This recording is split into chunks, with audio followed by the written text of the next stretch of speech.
तुम में से कुछ लोग तो दुनिया का मालो मता चाहते हैं, दुनिया की कामयाबी चाहते हैं, और कुछ लोग ऐसे हैं जिनको आखिरत मतलूब है, जो आखिरत की कामयाबी के तलबगार हैं। ये उन 15 जो बाकी रह गए थे ना, उनके बारे में कहा जा रहा है कि उनको तो आखिरत अजीज थी। सुम्मा सरफकुम अन्हुम लितबतलियकुम वलक़द अफ़ा अन्कुम वल्लाहु ज़ुल फ़ज़लिन अलल मुमिनीन। अब देखें आगे अल्लाह ताला मजीद जो है वो तसल्ली भी दे रहे हैं वापस लौट जाने के बाद कि ये जो भी कोताही, ये जो आजमाइश में तुम मुब्तला किए गए थे, ये खुसूसी तौर पर जो उस वक्त मौजूद असहाब जो थे उनसे जो कोताही हो गई थी। नबी करीम सल्लल्लाहु अलैहि वसल्लम के साथ कितनी लश्कर गया था? 1000 का लश्कर। 300 अब्दुल्ला बिन उबई के वरगलाने की वजह से साथ छोड़कर चले गए। पीछे कितने रह गए? 700 जानिसार सहाबी नबी करीम सल्लल्लाहु अलैहि वसल्लम के साथ मैदान ओहद में मौजूद हैं। आप सल्लल्लाहु अलैहि वसल्लम ने सबकी ड्यूटी जो है वो असाइन कर दी, सबको जा बजा जगह पर मामूर कर दिया। लेकिन उसके बावजूद जब नाफरमानी हुई और मुसलमानों को भारी नुकसान उठाना पड़ा, गहमा गहमी अफरा तफरी मच गई, जिसकी वजह से नबी करीम सल्लल्लाहु अलैहि वसल्लम के साथ 700 में से सिर्फ 12 असहाब जो है वो इर्द गिर्द रह गए थे। कौन लोग वो 12 असहाब करीब रह गए थे? जो नबी करीम सल्लल्लाहु अलैहि वसल्लम से के खुसूसी तौर पर अहले बैत में से थे, खानदान के। अब्दुल्ला इब्न मसूद कहते हैं कि मैं जानता हूँ जंग ओहद के मौके पर जब नबी करीम सल्लल्लाहु अलैहि वसल्लम के दंदान मुबारक शहीद हो गए थे और खून नहीं रुक रहा था, तो कौन था जो आपका जख्म धोता था और उसके ऊपर जो है उसको खून को रोकने की कोशिश करता था? हजरत अली रज़ी अल्लाह तआला अन्हु जो है वो एक ढाल को ऐसे कर प्याला सा बनाकर उसमें पानी भर के लेकर आए और उससे वो जख्म को धोते थे, खून नहीं रुकता था। तो हजरत फातिमा रज़ी अल्लाह तआला अन्हा नबी करीम सल्लल्लाहु अलैहि वसल्लम की बेटी, वो जो है उन्होंने फिर कॉटन का कपड़ा जलाकर उस जले हुए कपड़े की राख को उस जख्म के ऊपर रखा और फिर उसके बाद जो है वो वहां पर खून मुबारक आप सल्लल्लाहु अलैहि वसल्लम का रुक गया। तो ये हैं आप सल्लल्लाहु अलैहि वसल्लम के अहले बैत। मौत जब सामने आती है ना, तो यकीन करें बड़े बड़ों के कदम लड़खड़ा जाते हैं। कहना बड़ा आसान होता है, गुलामी रसूल में मौत भी कबूल है, लेकिन देख लें उस टाइम नबी करीम सल्लल्लाहु अलैहि वसल्लम की लब्बैक कहने वाले नबी करीम सल्लल्लाहु अलैहि वसल्लम को उस टाइम मैदाने ओहद में पीठ फेरकर भागने लगे। साद इब्ने माज औस कबीले के सरदार हैं और बहुत भारी जंगजू हैं, वो भी उस वक्त जो है वहां पर नबी करीम सल्लल्लाहु अलैहि वसल्लम और मुसलमानों से मुंह फेरकर भागना शुरू हो गए थे। यानी कि वहां पर अनस इब्ने नजर जो हैं, अनस इब्ने नजर नबी करीम सल्लल्लाहु अलैहि वसल्लम के साथ रह गए थे और उनको साद इब्ने माज को भी आवाज देकर रोक रहे थे कि ना जाओ, कहाँ पीठ फेर कर भाग रहे हो, हम तो नबी करीम सल्लल्लाहु अलैहि वसल्लम के दीन के खातिर सर कटवाने के लिए आए हैं। बुखारी शरीफ की हदीस मुबारक है ये कि अनस इब्ने नजर जो थे वो कुफार की मजलिस में जो है वो घोड़े के साथ उसमें दाखिल हो गए और कई काफिरों को उन्होंने फिर जो है जहन्नुम वसाल कर दिया और फिर खुद भी वहां पर शहीद हो। तफसील से इस तरह हदीस आती है कि जब नबी करीम सल्लल्लाहु अलैहि वसल्लम के सहाबा कराम ने अनस इब्ने नजर की बॉडी को देखा तो वो पहचान नहीं पा रहे थे कि ये कौन है। जब जख्मों को गिना गया 80 के करीब जख्म लगे थे और चेहरा मुबारक भी बिगड़ गया था। औज़ु बिल्लाहि मिनश शैतानिर रजीम, बिस्मिल्लाहिर रहमानिर रहीम।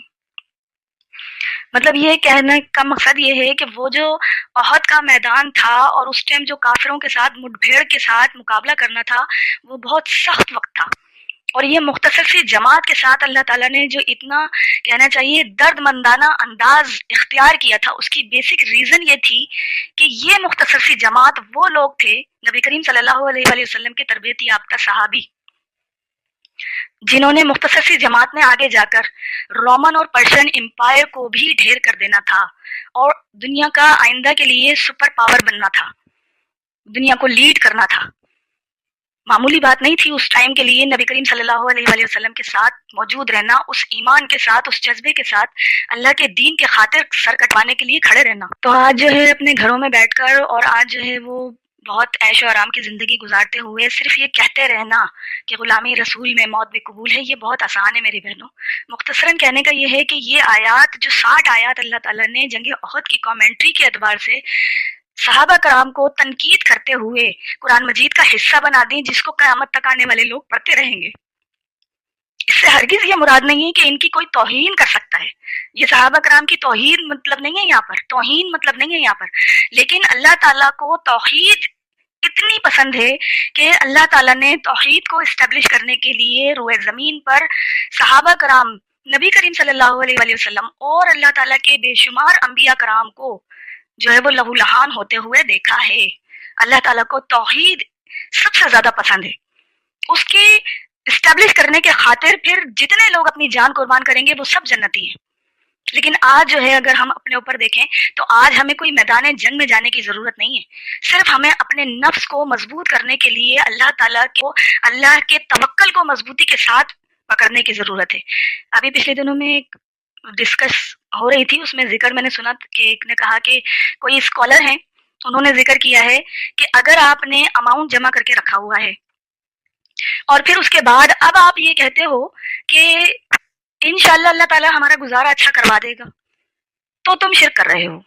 لا حول ولا قوت الا باللہ، اس میں کہاں سے شرک آ گیا؟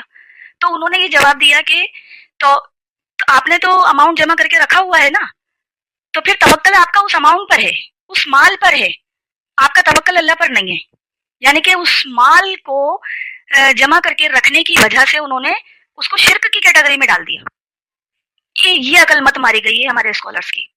یہ کہنا چاہیے بھائی نبی کریم صلی اللہ علیہ وآلہ وسلم کی حدیث مبارکہ کیوں نہیں یاد آتی کہ نبی کریم صلی اللہ علیہ وآلہ وسلم کہہ رہے ہیں کہ تم جب ویرانے میں ہو یا ریگستانی سفر کر رہے ہو اور تمہیں تھوڑی دیر سفر کو روک کر سستانے کے لیے، آرام کرنے کے لیے ضرورت پڑ جائے تو اس اونٹ کے پہلے گھٹنے کو باندھ دو، پھر اس کے بعد اللہ پر توکل کرو.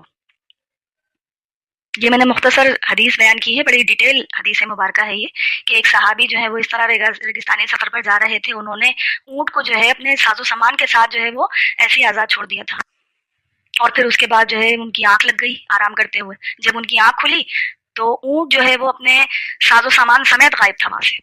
اب وہ پریشان ہو گئی، ظاہر ریگستانی سفر ہے، بعض اوقات مہینوں پر محیط ہوتا ہے وہ سفر، تو آگے پھر آپ کو موت نظر آتی ہے. وہ صحابی جو ہے وہ موت کا انتظار کرتے ہوئے پھر دوبارہ لیٹ گئے.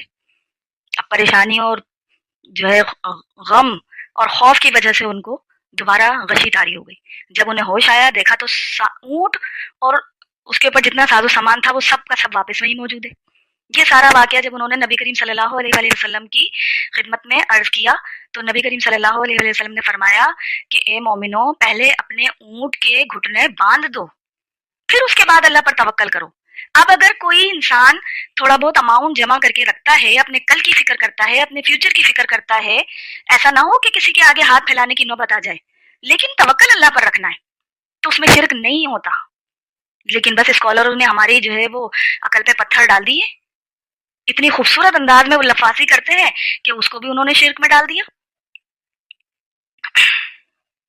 نبی کریم صلی اللہ علیہ وآلہ وسلم نے کیا فرمایا؟ حالت امن میں بھی جنگ کی تیاری رکھو. تو امن کے وقت بھی کہا جا رہا ہے نا کہ گھوڑوں کو تیار کرو، اپنے نوجوانوں کو جو ہے وہ جنگ کی ٹریننگز دو، آج کے ٹائم میں ہتھیار چلانے کی مہارت سے جو ہے وہ ان کو اکنالج کرو. یہ چیزیں یہاں پر بتائی جا رہی ہیں. تو اللہ تعالیٰ پھر آگے کیا کہہ رہے ہیں؟ وَلَقَدْ عَفَا عَنْكُمْ، کہ یقیناً اللہ تعالیٰ نے تم کو جو ہے وہ معاف کر دیا ہے. وَاللَّهُ ذُو الْفَضْلِ عَلَى الْمُؤْمِنِينَ، اور اللہ تعالیٰ بڑا فضل فرمانے والا ہے مومنین پر. جو مومن ہیں، جو اللہ پر ایمان رکھنے والے ہیں، جو آخرت پر ایمان رکھنے والے ہیں، جن کو یہ یقین ہے کہ ایک دن اللہ کے حضور کھڑے ہونا ہے، وہ تو اللہ پر ہی توکل کریں گے، اور پھر اللہ تعالیٰ جو ہے وہ ان سے محبت کرنے والا ہے.